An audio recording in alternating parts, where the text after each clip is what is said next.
Good morning विद्यार्थियों।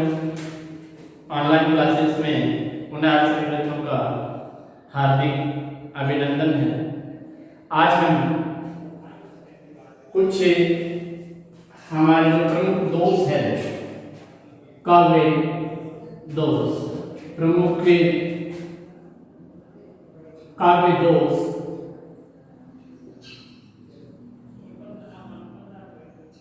प्रमुख जो काव्य दोष है उनका हम अध्ययन करेंगे। देखिए बच्चों, सबसे पहले हमारे सामने एक उदाहरण दे रखा है। मूंड पे मुकुट धरे सोहत है गोपाल। गोपाल का अर्थ आप जानते हैं। मूंड पे, मूंड कहते हैं सर को, पे मुकुट, मुकुट कहते हैं ताज को, धरे का अर्थ होता है धरा हुआ या धारण किया हुआ है। सोहत का अर्थ होता है सुहावना या सुशोभित लगना। गोपाल यानी भगवान श्री कृष्ण। अब देखिए बच्चों, ऐसे जो शब्द है, ऐसे जो शब्द है वो शब्द आंचलिक शब्द होते हैं या ग्रामीण शब्द होते हैं। आंचलिक या ग्रामीण शब्द होते हैं जिन्हें हमें व्याकरणिक दृष्टिकोण से या भाषा के दृष्टिकोण से ऐसे शब्दों को हम किस नाम से जानते हैं? देशज शब्द के नाम से जानते हैं। ऐसे शब्दों को व्याकरण के दृष्टिकोण से देशज शब्द कहा जाता है, जो केवल ग्रामीण क्षेत्र विशेष में प्रचलन में होते हैं। ऐसे शब्द आंचलिक शब्द या देशज शब्द के नाम से जाने जाते हैं। तो इसमें पहला शब्द है मूंड, वह शब्द ग्रामीण शब्द है, अर्थात इस दोष का नाम होगा ग्राम्यत्व। ग्राम्यत्व दोष। इस दोष की विशेषता क्या होती है? जब किसी काव्य पंक्ति में, जब किसी काव्य पंक्ति में जब कवि द्वारा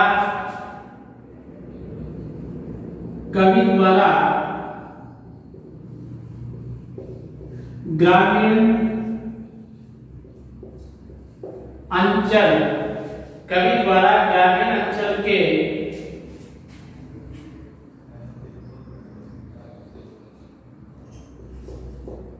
शब्दों का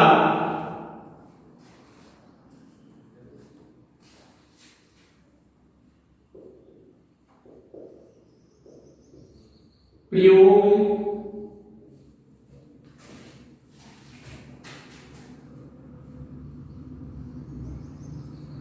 कर दिया जाता है,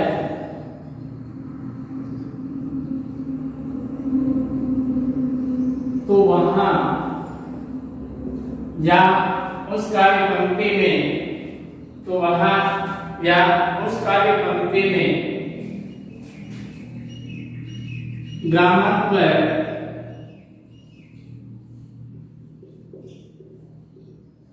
दोष माना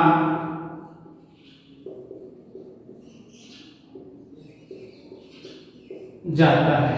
आपको केवल एक बात का विशेष रूप से ध्यान देना है कि ऐसा कोई शब्द जो देशज शब्द है, वो अगर किसी काव्य पंक्ति में काम में लिया गया है या काव्य पंक्ति में उसका प्रयोग किया गया है, जो शब्द केवल ग्रामीण अंचल में प्रचलन में होते हैं, ऐसे शब्द अगर कवि अपनी कविता की रचना करते समय उसका प्रयोग उनमें कर देता है, तो उसे दोष को किस नाम से जाना जाता है? ग्रामत्व दोष के नाम से जाना जाता है। इस नाम से इसलिए हो रहा है कि इसमें ग्रामीण अंचल के शब्दों को काम में लिया जाता है, उसमें ग्रामत्व दोष माना जाता है। अब इसका पहला उदाहरण है ग्रामत्व दोष का। मूंड पे मुकुट धरे सोहत है गोपाल। दूसरा उदाहरण है पे पड़े झटोले पे रहे नींद न आई रात। झटोला कहते हैं। आपकी चारपाई होती है, चारपाई को ग्रामीण अंचल में झटोला कहा जाता है। तीसरा उदाहरण है हरक हरके हरी रस खाने देखियो न लोगे लुगाई। ये जो शब्द है ये ग्रामीण अंचल का शब्द है, इसी कारण से इस काव्य पंक्ति में कौन सा दोष माना जाएगा? ग्रामत्व दोष माना जाएगा। तो पहला इसमें भी ग्रामत्व दोष है और इस काव्य पंक्ति में भी कौन सा दोष पाया गया है? ग्रामत्व दोष है। आपको केवल एक बात का विशेष तौर से ध्यान रखना है कि ऐसी कोई भी काव्य पंक्ति जिसमें ग्रामीण अंचल के शब्दों का प्रयोग कर दिया जाता है उसमें ग्रामत्व दोष माना जाता है। आगे देखिए,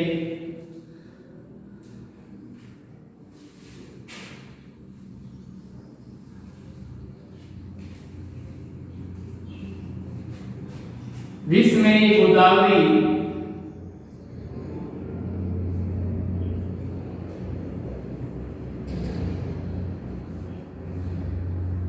अमृतन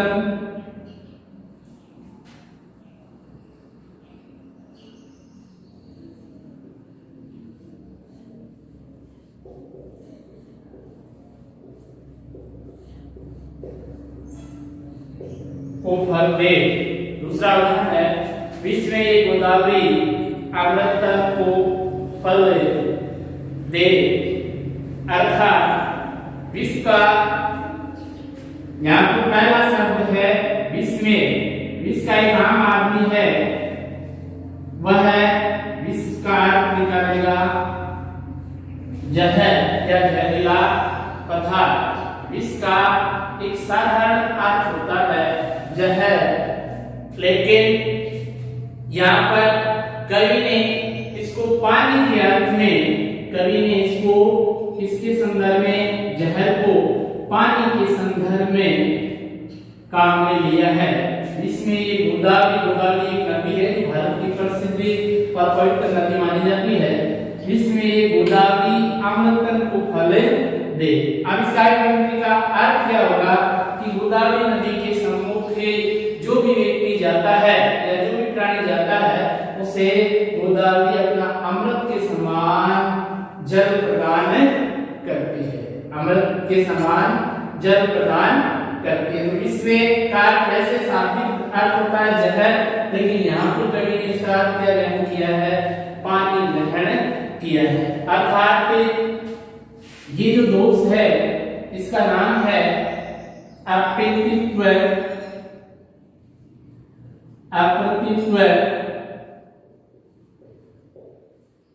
दोष।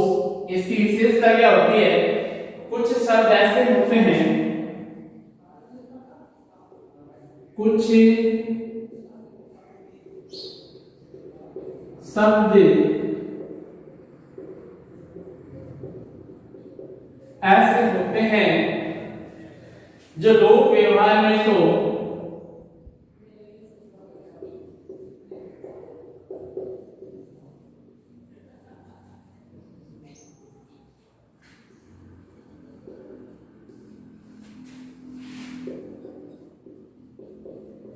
लोक व्यवहार में तो किसी एक विशेष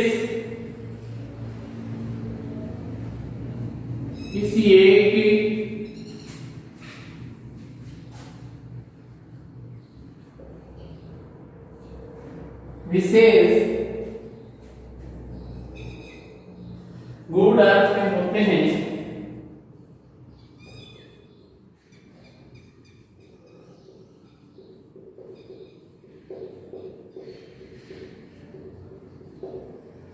विशेष गूढ़ अर्थ में होते हैं, परंतु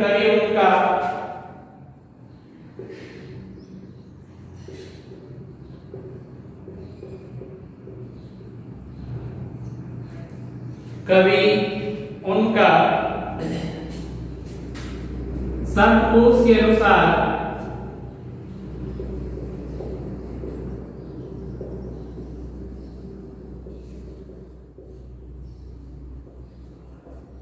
दूसरा अर्थ प्रस्तुत करता है।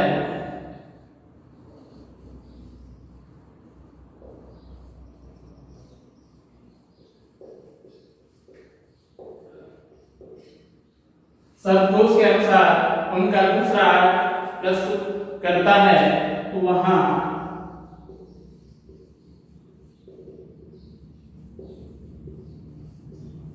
अपृक्तित्व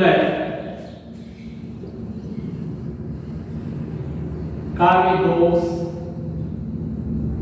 माना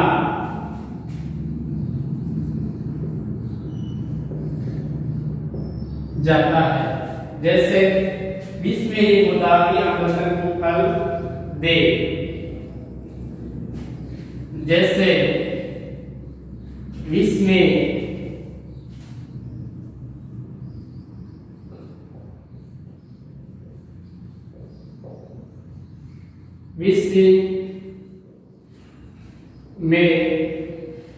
यह गोदावरी अमृतन को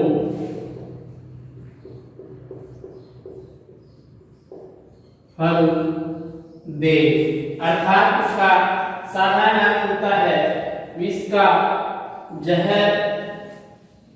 इसका साधारण अर्थ होता है जहर, लेकिन यहाँ पर कवि ने इसी शब्द विशेष का अर्थ जल से ग्रहण किया है, यानी पानी से ग्रहण किया है। इसका जो मूल अर्थ है कवि ने यहाँ पर इस काव्य पंक्ति में जल माना है, अर्थात पानी माना है। कवि का अर्थ है कि जो गोदावरी नदी है उसके समूह जो भी प्राणी जाता है उसे वह अपने अमृत के समान जल प्रदान करती है। अगला है दूसरा उदाहरण, सामर्थ्य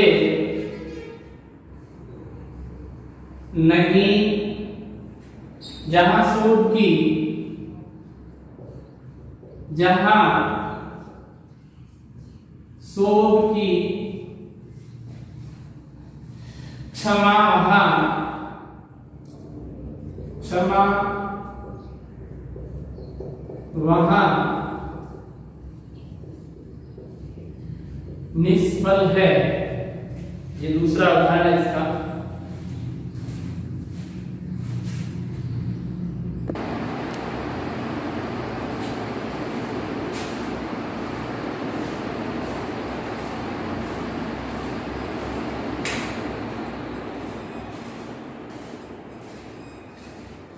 अगला हमारा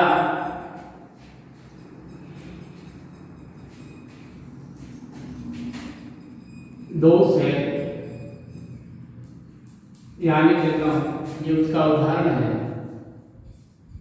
इसको समझिए पहले। मारुति नंदन मारुत को मन को खगराज को वेग लग गए, अर्थात मन का वेग किससे अधिक होता है? खगराज से अधिक होता है। मन का जो वेग है, मन की गति संसार में सबसे अधिक होती है। मन की गति सबसे तीव्र होती है, लेकिन यहाँ पर कवि ने मन के वेग से अधिक किसके वेग को बताया है? खगराज के वेग को बताया है। या मन की वेग की चर्चा करके उससे कम वेग वाले खगराज के वेग की चर्चा की गई है। अतः यहाँ पर कौन सा दोष होगा? क्लिष्टत्व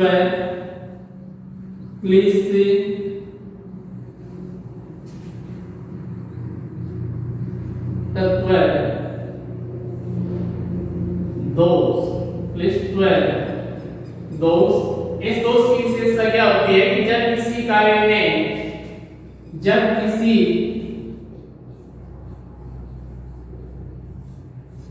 काव्य में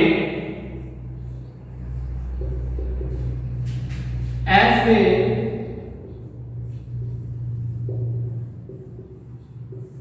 कठिन शब्दों का प्रयोग किया जाता है, ऐसे किसी कठिन शब्दों का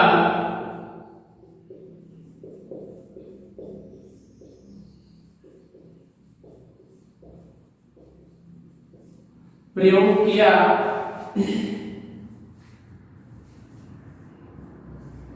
जाता है, जिनका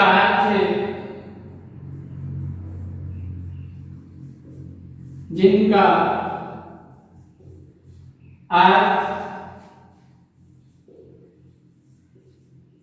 बहुत कठिनाई से ग्रहण किया जाता है, ग्रहण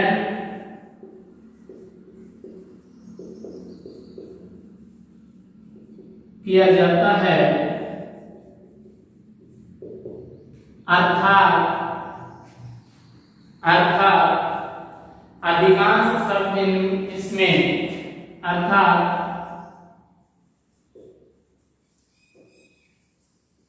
अधिकांश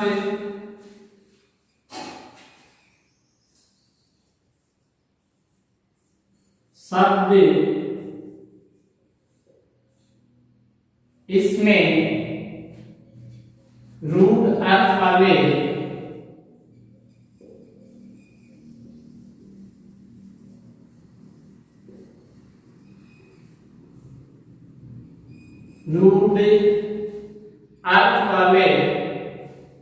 या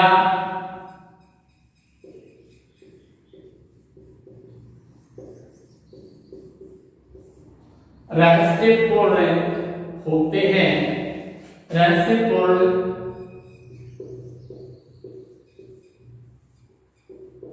हैं,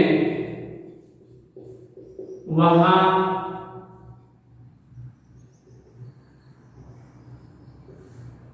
क्लिष्टत्व दोष माना जाता है, उसका भी पंक्ति में क्लिष्टत्व का भी दोष माना जाता है। जैसे इसका उदाहरण देखा, मारुत नंदन मारुत को मन को खगराज को वेग लजायो, अर्थात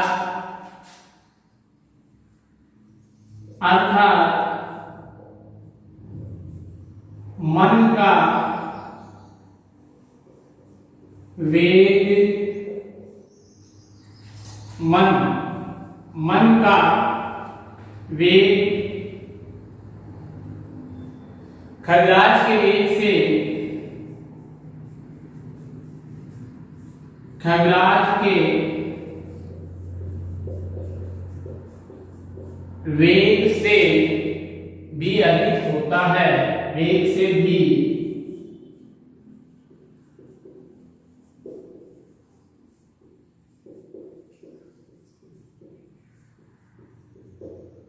अधिक होता है, परंतु यहाँ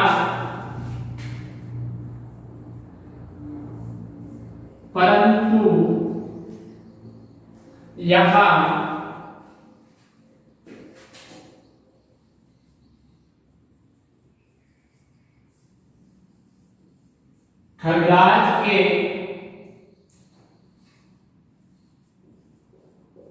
वेग की चर्चा, खगराज के वेग की चर्चा मन के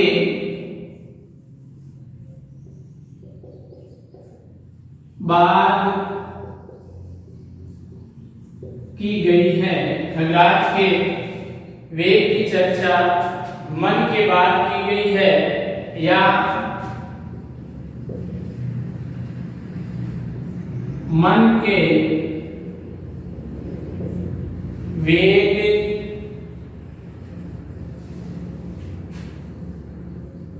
की चर्चा करके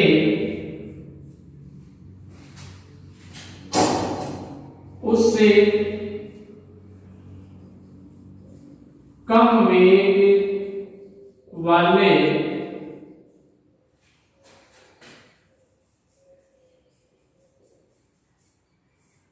खगराज के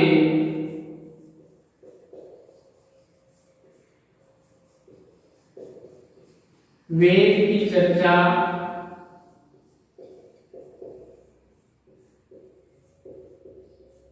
की गई है, अतः यहाँ क्लिष्ट व दोष माना जाएगा। अतः इसमें कौन सा दोष होगा? क्लिष्ट व दोष माना जाएगा। अगला है आपके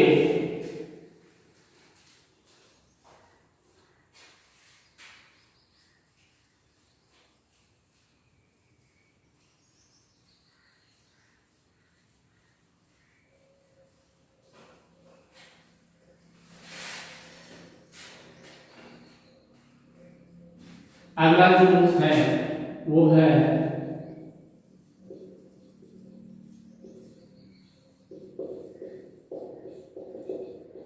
आक्रमणत्व दोष। आक्रमणत्व दोष इसमें क्या होता है? शब्द में निश्चित क्रम होता है। आप जानते हैं कि कोई भी शब्द लिखा हो तो शब्द लिखने का एक निश्चित क्रम होता है। उस क्रम के अनुसार वाक्य में शब्दों का प्रयोग करना पड़ता है, लेकिन जब किसी कार्य पंक्ति में शब्दों का क्रम सही नहीं होता है उसमें आक्रमणत्व दोष माना जाता है। जब किसी काव्य पंक्ति में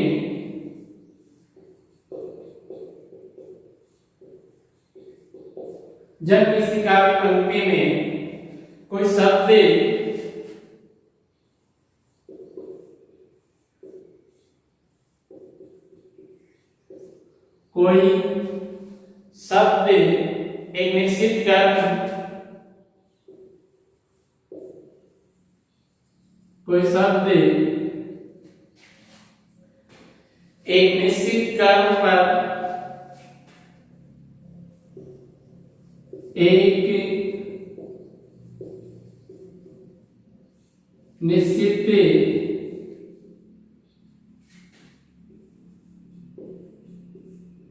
क्रम पर नहीं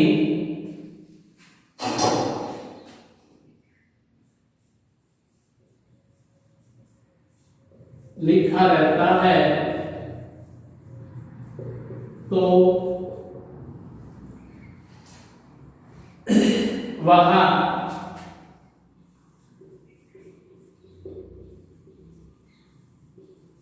आक्रमणत्व का दोष माना जाता है। यानी शब्दों का जो क्रम है वो सही नहीं होता है लिखा, तो वहां पर कौन सा दोष होता है? आक्रमणत्व का भी दोष माना जाता है। जैसे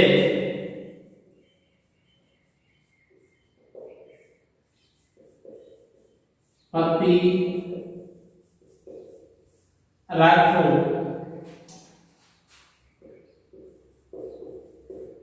पति राखा मेरी, पति राखो, पति राखा मेरी। अब इसमें देखिए आपके इस उदाहरण में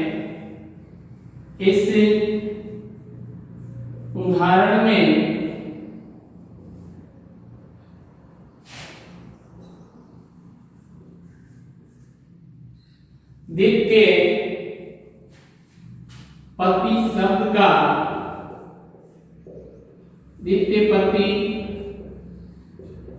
शब्द का प्रयोग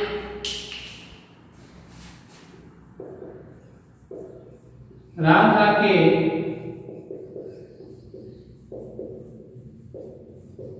बाद होना चाहिए, राधा के बाद होना चाहिए, अर्थात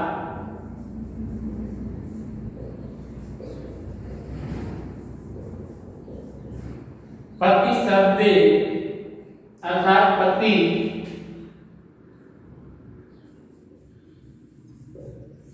राधा के पति राधा के स्थान पर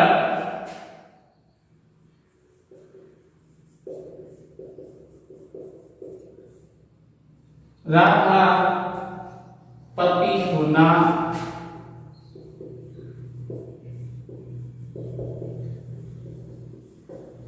चाहिए, राष्ट्रपति होना चाहिए, परंतु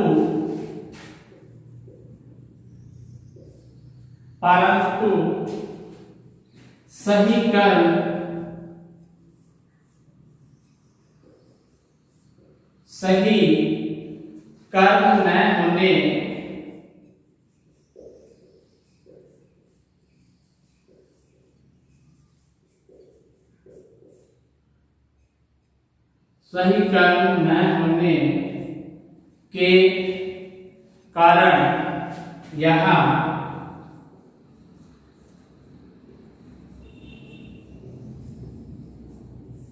अक्रमत्व का भी दोष माना जाएगा। अर्थात काव्य पंक्ति में शब्दों का जो क्रम है वो निश्चित स्थान पे न लिखा हो, उसमें हमेशा कौन सा काव्य दोष माना जाता है?